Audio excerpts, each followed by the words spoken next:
XAMPP installation and Jenny installation. So நம்ம இப்போ PHP பண்ணுறதுக்கு நமக்கு என்னென்ன சாஃப்ட்வேர் தேவை? பிஹெச்பி பண்ணுறதுக்கு கண்டிப்பாக ஒரு சர்வர் தேவை. பிஹெச்பினா என்னென்னா, நம்ம அதை வச்சு வெப்சைட் மட்டும்தான் க்ரியேட் பண்ண முடியும். ஸோ ஒரு டெஸ்க்டாப் அப்ளிகேஷனோ ஒரு மொபைல் அப்ளிகேஷனோ வேறு எதுவும் பண்ண முடியாது. ஸோ நமக்கு என்னென்ன தேவை பிஹெச்பி பண்ணணும் அப்படின்னா, ஒரு சர்வர் தேவை, ஒரு டேட்டாபேஸ் தேவை. ஓகேங்களா? ஸோ இப்போ வந்து லிஸ்ட் ஆஃப் சாஃப்ட்வேர்ஸ் என்னென்ன இருக்குது அப்படின்னா, வேம்ப்னு ஒன்று இருக்குது. வேம்ப்புன்றது நீங்கள் என்ன அதை அப்டிவேட் பண்ணால் எப்படி வரும்னா, W for Windows, A for Apache, M for MySQL, P for PHP. So எல்லா பேக்கேஜுமே ஒன்றா சேர்ந்தது தான் வேம்ப். வேம்ப்புன்றது விண்டோஸ்க்கு காமனான ஒரு விஷயம். விண்டோஸ்க்கு மட்டும்தான் அதை யூஸ் பண்ண முடியும். அதே மாதிரி லேம்ப்னு எடுத்துக்கிட்டிங்கன்னா L ஃபார் லினக்ஸ். ஸோ மற்ற எல்லா பேக்கேஜும் சேம் தான்.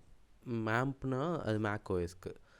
இப்போ எக்ஸாம்ப்னா XOS, எந்த ஓஎஸில் வேணால் நீங்கள் எக்ஸாம்ப் இன்ஸ்டால் பண்ணிக்கலாம். ஸோ அது எல்லாத்துக்குமே காமனான ஒரு விஷயம். ஸோ இதில் நம்ம இன்ஸ்டால் பண்ணும்போது நமக்கு என்னென்ன பேக்கேஜ் வந்துடும் அப்படின்னா, அப்பாச்சி வந்துடும், MySQL வந்துடும், PHP வந்துடும். அப்புறம் நமக்கு வந்து PHP அந்த டபுள் Pன்றதுக்கு என்ன அர்த்தம் அப்படின்னா, இன்னொரு Perl, பைத்தான் கூட நம்ம வந்து அந்த அப்பாச்சிக்குள்ளே INI ஃபைல் ஒன்று இருக்கும். அதில் கான்ஃபிகர் பண்ணோன்னா நம்ம Perl, பைத்தான் கூட ஒரு சர்வர் சைடில் ரன் பண்ணலாம். ஸோ அதுதான் அந்த டபுள் Pக்கு மீனிங். ஸோ நம்ம இப்போது எக்ஸாம்பும் ஜெனியும் மட்டும் டவுன்லோட் பண்ணுறது எப்படின்னு பார்த்துடலாம்.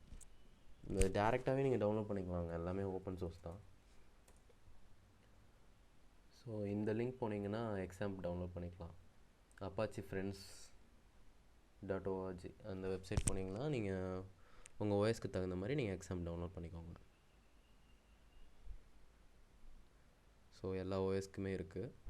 உங்கள் ஓஎஸ் எதுவோ அதுக்கு ரிலேட்டடாக நீங்கள் எக்ஸாம் பேக்கேஜ் டவுன்லோட் பண்ணிக்கோங்க. அதே மாதிரி ஜெனின்றது கூட ஈஸி தான், அதுவும் ஓப்பன் சோர்ஸ் தான். நம்ம யூஸ் பண்ண போகிற ஐடிஇ அதான். நீங்கள் எக்லிப்ஸ் இருந்தால் PDT கூட எக்லிப்ஸ்லேயே டேரெக்டாக இன்ஸ்டால் பண்ணிக்கலாம். உங்களுக்கு எந்த ஐடி கம்ஃபர்டபுளாக இருக்கோ நீங்கள் யூஸ் பண்ணலாம், அது ஒன்றும் பிரச்சனையே இல்லை. Notepad++ கூட யூஸ் பண்ணலாம் PHPக்கு.